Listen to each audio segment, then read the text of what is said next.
Hello, welcome back. I'm doing something a little different. I am doing a Halloween inspired look for you.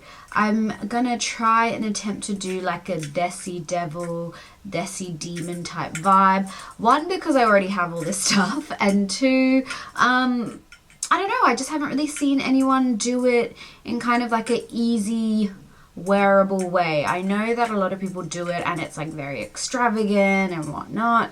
I'm not about that life. Like, I need something that I can whip up in 20 minutes or less, and yeah, get spooky with it. So what am I gonna do? As you can see, I've already dressed. I've got like my black little sari moment. I bought a little leotard, or I had this leotard already. And then this is just an urna that I've wrapped around once, safety pinned here, and then like whipped over the side of my shoulder. I feel this with like high-waisted trousers, you know, the ones from Zara that are like really high-waisted, kind of stretchy, and then at the bottom they flare out and have the like it gets cut over the ankle part. You know what I'm talking about? They would look really cute in like a mod 70s version of this look. Anyway, that's basically the fit that I'm thinking of. And then for my makeup look, I am going to do like a red devilish bloody moment using our red lipstick shades that we have. So we've got Ruby, which is that really beautiful burgundy. I think I'm gonna do like a cat eye moment with this, or like an eye with like a bleeding moment, because I feel like the burgundy is a little bit more realistic to blood than just like the red. And then I want to do like kind of a dramatic cheek as well, so I might use Viola for that, which is like our truest kind of traditional red. And then We Walk, I think I'm gonna go in and just like do like a statement blood orange lip. You know what I mean? I'm trying not to move too much because I'm making so much noise with the jangle, but like, you know, you're the ones listening to it. Okay, so as you've seen, I've already done my base. I don't think I need to get into that because we're here for the Halloween gooey, gory stuff. So I think I'm going to start with my eyes because they tend to be the trickiest. And I'm going to go in with Rumi, which again is that beautiful burgundy dumber. And I'm going to do a wing liner and maybe like exaggerate it a bit. And then I might do like a little bloody moment. And while we do that, let's talk about something. What is something we can talk about? What about like crushes and high school, you know, boy drama, right? Because that's the stuff that gives us trauma to this day. So before we get into that, I'm going to use our shade Rumi, the liquid lipstick end. And just because I want a bit more control, I've got this angled brush with a couple of bristles in it. And I'm going to coat the brush with the product. Like so. Oh, and guys, you'll be so impressed to see I have purchased a little hand mirror. You know how I was rocking it back in the day with like the brush mirror and it was so ratchet and ugly? I've upgraded. She's upgraded. So with this, I've coated it and then I'm going to like glide it along the eye, which I'm probably not going to be able to talk to you guys because like I'll definitely screw it up then. So I'll just fast forward this.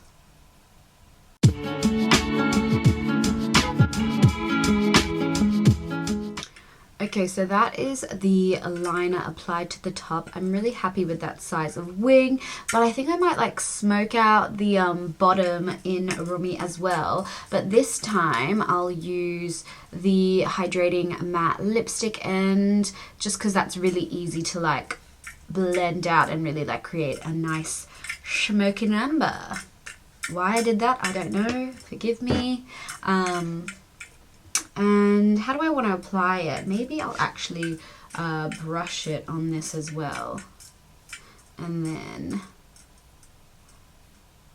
blend out with my finger. Just because the tip's a bit thick. Let's see.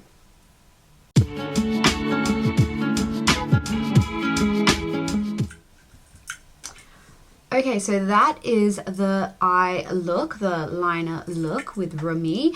As you see, I've like added the hydrating matte lipstick at the end and I've just like blended it out with like a little thin brush, which I love. I feel I'm looking like a little gruesome, a little dead at the moment, which is the vibe. That's what I'm going for.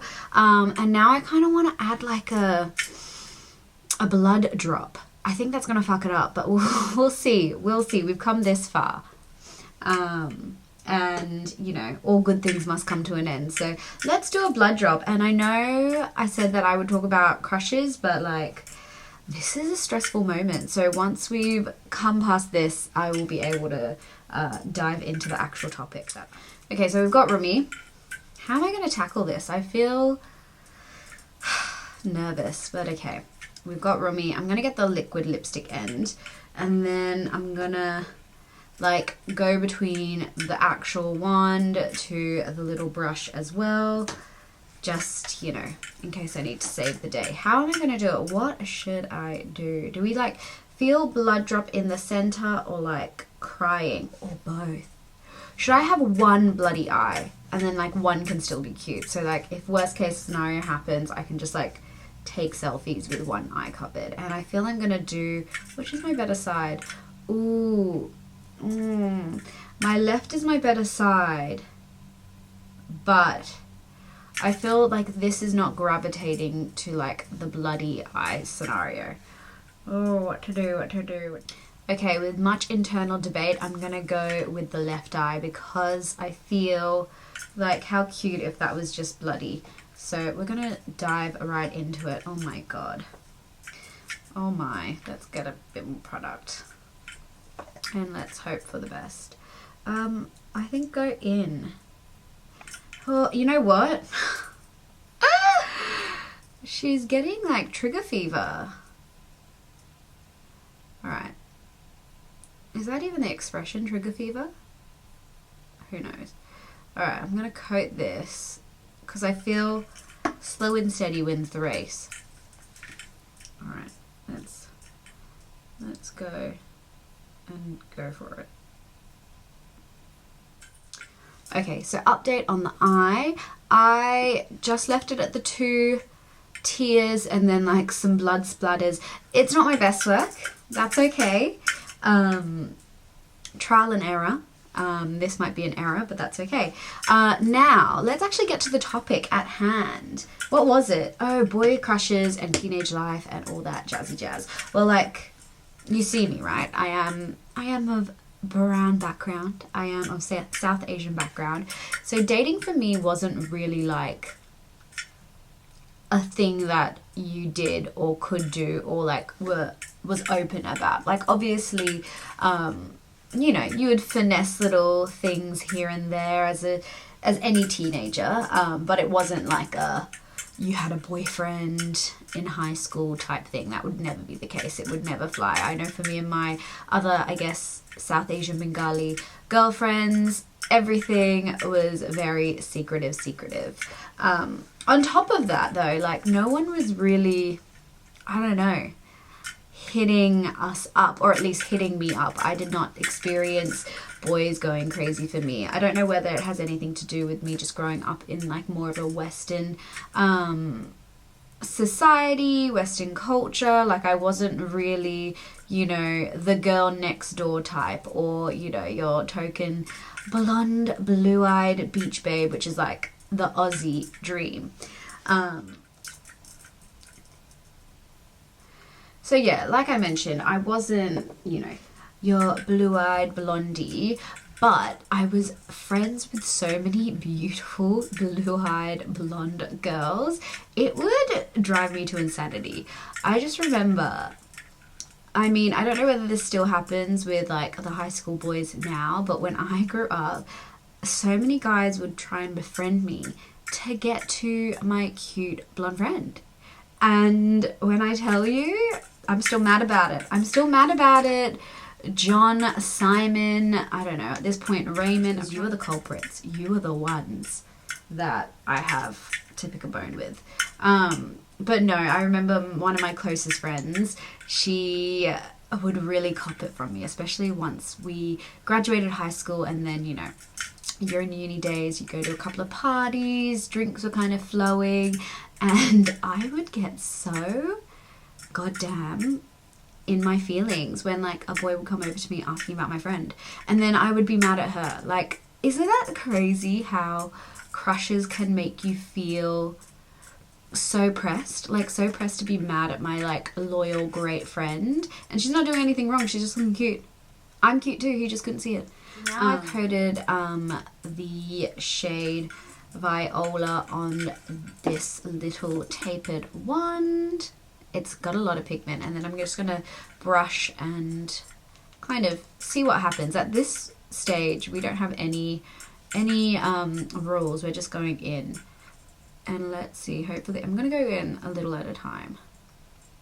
No, but what was I talking about? So I was talking about, yeah, just being pressed and a little jealous kind of girl when I was younger, and like being really kind of taken aback when, I guess, boys, especially boys that you had little crushes on, would like approach you to get to know your friends. Like, that was such a silly thing now. And like now if anyone did that, I'd be like, oh, of course, like, go for it. But you know, at the time I didn't have the range, and I guess I felt very, I don't know, it made you feel ugly, right? Or at least it made me feel ugly. I feel I got over that when I like really branched out of my comfort zone and like traveled on my own. Like, I did a little Europe trip, which I mentioned in a previous vlog, for 3 months on my own, and that really, like, when I tell you, it gave me so much confidence and so much like realization of how, I don't know, like how much sauce I have, how much like vibe I can bring. I was really, I don't know, impressed by it. Okay, so we're going in hard, we're going in heavy. The trick will be, how does this look on the other side of the face? We'll find out soon enough. But no, after that trip, I like had gained so much confidence that when I came back to Brisbane, Australia, I was like, there's nobody can tell me anything. Like, I feel so powerful, I feel so pretty. But it really just took me realizing that for myself, like, I didn't need any validation from anyone. But sometimes it does take a minute to kind of step outside of your like norm to realize that. But no, I remember coming back and I was on fire. I was like on the Tinder game like you would not believe. And I actually really enjoyed Tinder. I thought it was so fun just to go on dates and talk nonsense with people. That was my experience. But I mean, this is a long time ago. Like, I was on Tinder when it first came out. Honestly, the stories that I hear now, I feel it is no man's land. Like, it's very, I don't know, ruthless to say the least. At least I feel when I was on it, it was, I don't know, people kind of still wanted to potentially date, whereas now I feel it's like very much a booty call type of app. See, like, I had worried the actual blood drops are fading a bit, so I'll have to go over those again, but that's fine. Should I like bring it down a bit, or we're just cute for like a cheek moment? I feel that's more like fashion. I love how I'm still holding on to fashion when I've created this bleeding eyeball, but that's okay. We live for delusion over here. And I want to do a bleeding bindi, or is that corny? I don't know. I mean, the fun thing about Halloween makeup is literally no one gives a shit. Like, you can just be like, I was going for arthritis witch. Like, no one has to know your mistakes. You just need to roll with it.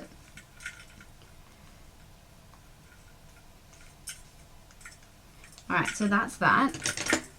Then, oh yeah, how cute is this little bangle moment? This is my jangle. my jangle. These I think are from Bangladesh. Actually, you know what? I'm saying it. All of it's from Bangladesh. I think my mum brought it back a while ago. Okay, eyebrows and lashes have been mascarified. Now I am gonna, back to the blood drops. I wanted to do a bindi bleeding moment. So I'm gonna commit because we've come this far. I have to finish it off. So I'm gonna use Rumi again, just so it's all matchy-matchy. Loves a matchy-matchy.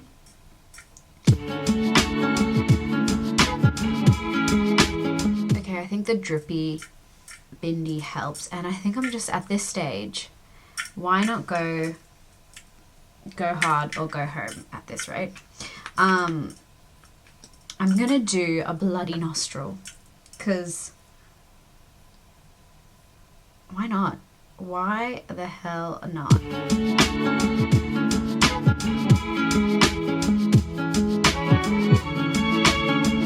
Okay, so we're pretty much at the finish line. I am just going to finish off with a Wewok lip. So Wewok is our beautiful blood orange, rich, somewhat a little bit orangey tone, hence blood orange like I mentioned. I'm gonna do my usual and go in first with the balmy side just to create a protective layer.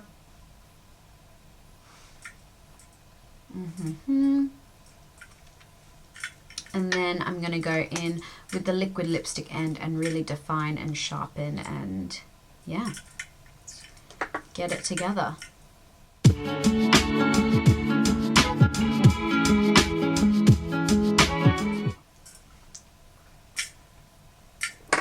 Now that I see it, I think I'm going to slightly wait for my lips to dry, and I might go in or outline with Rumi. What do you think? Yeah, I think I'm going to outline. To finalize the look, I have got a little nap, which I will apply off camera, because can you imagine me like, no, absolutely not.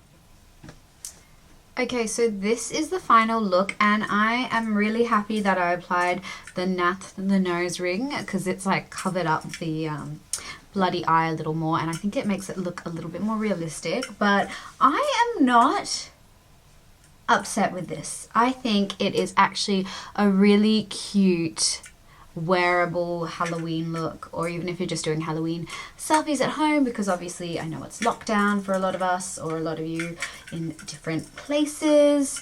But no, I think this is really, I vibe it. I really like it, and it suits my little plaits, and yeah, the fit overall, I'm happy with it. So product breakdown for you. I have got Rumi as all my little bindi, bloody, dripply moments, and I've got Rumi as my eye makeup. So I have created a wing liner with the liquid lipstick end, and then I've done like a really smudgy, smoky bottom liner with the hydrating matte lipstick end. Then with the shade Viola, which is our vibrant red, I've created like a really nice wash of just devilish red for you from the cheeks up to the temples. And then on the lips I have gone for Wewok, but then midway through, game change, I decided to just outline my lips slightly with Rumi to match my eyes and also the blood dripply droplets on my face. But no, I'm really happy with it. Let me know what you think. If you want to purchase any of these shades featured, simply head to www.tasneemcosmetics.com and you'll be able to find these shades among many others to suit you and your skin tone. But no, that is about it. Happy Halloween. I hope you have just a fun, chill day, whatever it may be.